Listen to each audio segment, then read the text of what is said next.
This is a Hot Pie Media original. Well, I didn't see it. I don't know who watches the evening news unless you're, like Rudy, you're rocking back and forth having some soup. Not quite sure what the audience is. I have no issue with NBC or their nightly news or anybody else in their nightly news. They're trying to make a goal of it too and hang on to whatever audience is there. But so I read that Lester Holt, longtime NBC anchor, he's good at what he does, I guess. Seems like a decent guy. He is, I know, get ready for it. He's doing the nightly news from Austin. And doing the nightly news from Austin means you tell all the Austin stories and you do that. Essentially, it was an infomercial for Austin for people to move here. Now, there's two things. You can listen to the segment, I'm going to say infomercial, and I think a lot of stuff is missed, but let's do the infomercial, then let's pretend. I'll tell you something. Nobody ever wants to interview me. I suck. I'm boring. I'm very serious. It's not a very interesting conversation. I'm a terrible guest. I acknowledge that. In fact, I try to tell people up front, and usually they learn the hard way. I'm sure they sort of get off the phone or step away and go, oh my gosh, is that it? That guy? Does he ever say anything? Man, what a boring sap he is.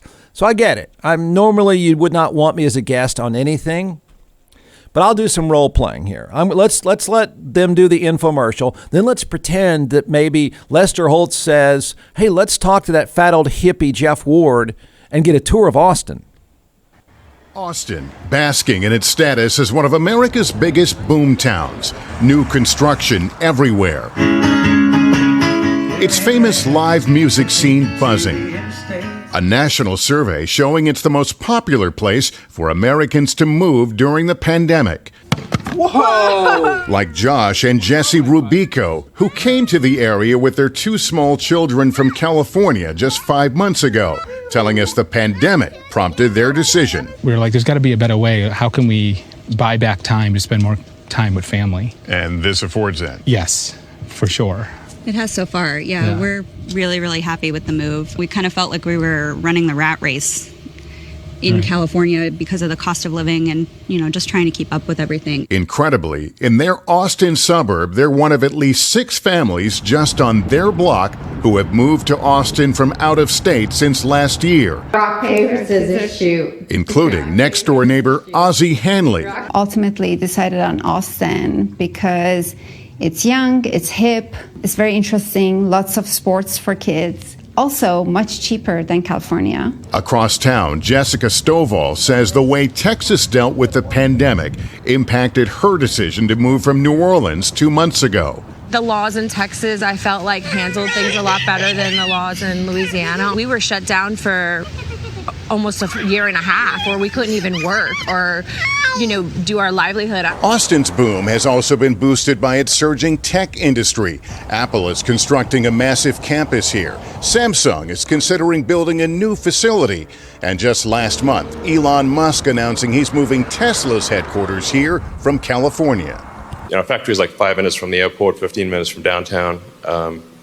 We're going to create an ecological paradise. Tahira Rahman covers business for our Austin station KXAN. Why do the tech companies find Austin so attractive right now? Warm climate, you're seeing it right now. Also the low taxes, it's considered very business friendly. Are there concerns here in Austin about the pace of growth, that maybe things are moving too quickly?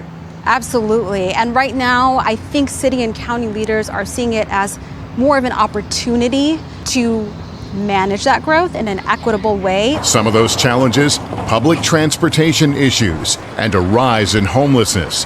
And like so many American cities this year, homicides here are spiking, up 80%, though Austin's total crime rate is down. Then there are the rising prices. Austin's job growth has made a hot housing market even more competitive. The median sales price for a home, $450,000. That's up more than 28% from last year. people were coming in with offers that were like 10 to 15% above list price. Abigail Chua has been here since 2018. Her fiancé, Andrew, came in 2020. The couple had been looking to buy a home for 8 months, then stopped, feeling priced out, but still saying they have no plans to leave. There's plenty of outdoor activities. There's tons of opportunity. Who wouldn't want to be in Austin? Okay. First of all, I don't mean to raise my hand for just a second here, but, you know, one of the things that does attract those companies, and this is not new, could I just make a suggestion that there's kind of a giant university right down the street, one of the world's best, and it keeps churning out really smart people, and guess what? They don't want to leave. That's kind of a reason why. But forget that. Let's just pretend for a second. I was thinking about this in my drive over, stuck in traffic, of which that infomercial is now going to make worse, of course. We all know that. But not to sound like the crabby old hippie guy I'm called, all the fat old crabby hippie is the exact description of Jeff Ward. I was thinking, what if any of these times that somebody comes to do these infomercials about Austin, what if they ever just said, hey, can I talk to you, man? You're a local guy, right? Yeah. You've seen it all, right? Yep. All of it. Okay, could you help me out here? Maybe give it a backstory to some of this stuff. So I was thinking, and I wouldn't do it, and no one would ask me. And if they asked me, particularly for TV, they would shut me off in 5 minutes. The camera person would say, can we find someone else?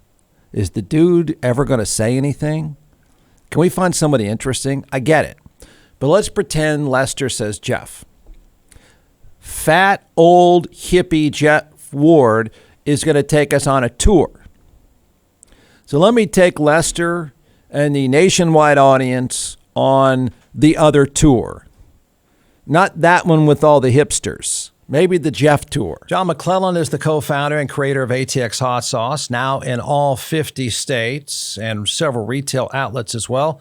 So what we're going to do today is we're going to let this social media rock star chef walk us through 4 different sauces, and then I'll taste, and we'll tell everyone why they should buy. You can give the science behind these, and then I'll make the simple recommendation. Go to atxhotsauce.com. All right, I don't think let's anybody's go. heard the website. Yeah, I know. About you, Jeff, but it is atxhotsauce.com. I'll say I got that one right. 45 times, atxhotsauce.com. So let's do it. I brought 4 flavors here, and we're going to test your palate today. Okay. And I only brought 4 because I didn't think you could handle 5 or 6. Yes, probably a smart move. Yeah. And so the first one we're going to try here, it's called Beet Heat. And just like the name implies, it has beets in it. It's made with red Fresno peppers. Red Fresnos are red peppers that are they're hotter than a jalapeno and a little bit less than a serrano. So not super hot here, just a lot of good, really good flavor. So we're going to start with this one, and then we're going to move up the chain. Okay. I've had the Beet Heat, but okay. Yeah, we're going to try it though. It goes well with a cab. All right, Jeff's savoring Beet I'll Heat. even do it with you, so that should be all right. Now remember, it is hot sauce. Yeah. Oh, it is. It's hot sauce. Trust me, man. Wait, is that one hot to you? No, a little. Yeah. The great thing with the fermentation process is you get a bunch of the flavor right up front. Yeah. And then the heat comes, but then it dissipates pretty quickly, especially with the red Fresnos. You know, this is not a very spicy one, but it is a very tasty one. Goes on great on sandwiches. Beet Heat. Beet Heat. B-E-E-T. Heat. All right. Go to atxhotsauce.com. That's right. Look at that. We got some music. Yeah. Maybe that'll make me less boring. Lester seems like a nice guy, so I'm not gonna screw around with him. I know they've got limited time. So Lester, let's start right here. Your crew is staying downtown. You did a little bit on this downtown area. So let's start on what's called East 6th Street. Locals call it Dirty 6th. So let's walk up and down. Okay, so Lester, see if you can get your camera crew over here. So if you look inside this particular bar, you see the guy with headphones on with a laptop? Yes. Okay, that's where there used to be something called bands, and they had instruments. And yeah, no, I'm not kidding.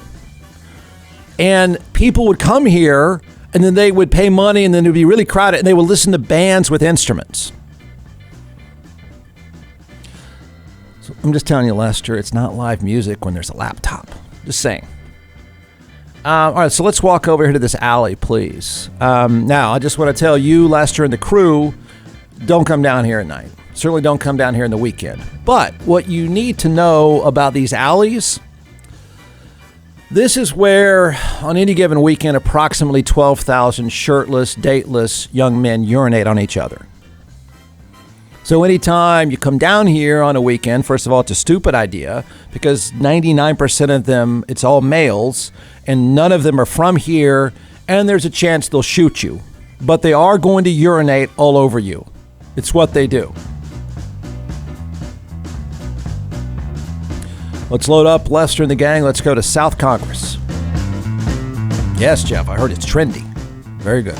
Yep, Lester, it is. As trendy as another Urban Outfitters can be. Over here is South Congress. So we walk to this portion right here, Lester. This used to be where this Urban Outfitters is, which is next to this apartment complex, which is next to a Bed Bath & Beyond. Right here, there used to be actual artists. They made stuff, and they would sell stuff. So they would have jewelry. They would play music. Yes. No, not the laptop music. Let's be clear. See, in Austin, there used to be real instruments. And so, Lester, there was glass blowers,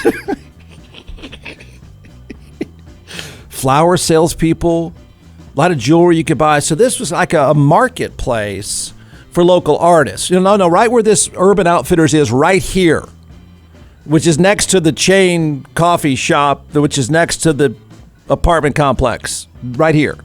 Now, if you guys follow me, we go a little bit further south on South Congress, where this Bed Bath & Beyond and Urban Outfitters in Gap is located. This used to be a place where a lot of prostitutes would stand, not that long ago. They would stand here, and then they famously would meet up with legislators. In fact, this street corner right here where there's another Gap and Urban Outfitters, this is where very famous politicians would write checks, which is really a fascinating thing about hookers on South Congress. They would write them checks to have sex, sort of. All right, let's load the gang back up, Lester. Let's head downtown, where all the buildings are. So, Lester, this hip, trendy area now, full of, well, another Urban Outfitters and a Bed Bath & Beyond and a condo tower. This section right here of 2nd Street, a long time ago when I was a kid growing up, I'd fish down here at what used to be called Town Lake, that body of water where fat people are paddleboarding right now with no life jackets. So this spot right here, that's now an Urban Outfitters and a condo tower. This used to be, it was my first experience of marijuana and vomit. So what happened, Lester, is that you could stop here at any given late afternoon. There was a famous club here called Liberty Lunch. You could hear everything from reggae to blues to country to rock. It didn't really matter. And what was amazing about this place, Lester, is everyone was really hairy. Everyone looked like Charles Manson. I'm not saying they were killers. They were great people. They're very nice and friendly. And nobody ever wore clothes or shirts. Everyone is barefoot. And it was the most amazing stench of vomit and weed. And this is where, no, guys, not laptops. They had instruments. They played songs. Okay? It's called Liberty Lunch. It's been a condo tower for years now. Lester, let's go see some naked people. Ah, yes, Jeff, the famous Hippie Hollow. Ho, ho, ho, ho. So he does that Lester laugh. Camera crew's there. Well, Lester, here's, remember I told you before, Liberty Lunch, they look like Charles Manson? Well, at Hippie Hollow, they look like Woody Allen. Okay? So now it's a few pervy guys sitting naked on rocks. But years ago, there were a lot of naked people here, and everyone looked the same. Men and women all looked like Woody Allen, and they were all naked sitting on rocks. And they would smoke weed and drink beer and just wander around naked. And it's horrific. But there used to be a lot of them, not just one or two pervs sitting on rocks. it was a bunch of people, hairy, again, very hairy people. And Lester, they were naked and just flopping around. Yeah, that's why it was called Hippie Hollow. Now, I'm not quite sure I recommend it. So let's make a trip to the very famous Zilker Park, Lester.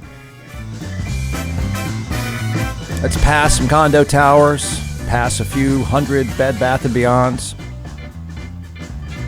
Let's pass some more dudes on laptops. So Lester, right here, you may have heard about this space. This was once called Barton Springs, very, very famous. It's now a condo tower, and there's another Urban Outfitters. There's a Bed Bath & Beyond for you and the crew to shop. So you see the sign says Barton Springs. Not only was this famous because there's natural springs, you could go topless, and on a Sunday after a run, you come in here and you jump in, and it's very, very, very famous place for a long, long time. Now, of course, it's a 62-story condo tower with the Bed Bath & Beyond. It was, it used to be the site of a lot of fights, local fights. People would chain themselves to trees because they didn't want the water poisoned. It was a huge fight years ago. And they went away too. They went somewhere else. Now it's just a condo tower. But they kept the sign Barton Springs up over there next to the Bed Bath & Beyond. And over there where that condo tower is, that used to be a place called the Zilker Zephyr, where I grew up riding that little train and taking my kids on that little train. It's also a condo tower.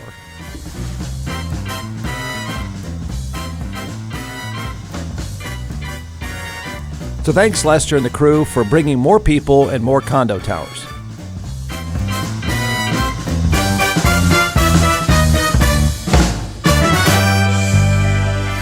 From the Hot Pie Media Studios in Austin, Texas, it's The Jeff Ward Show. Listen at jeffwardshow.com.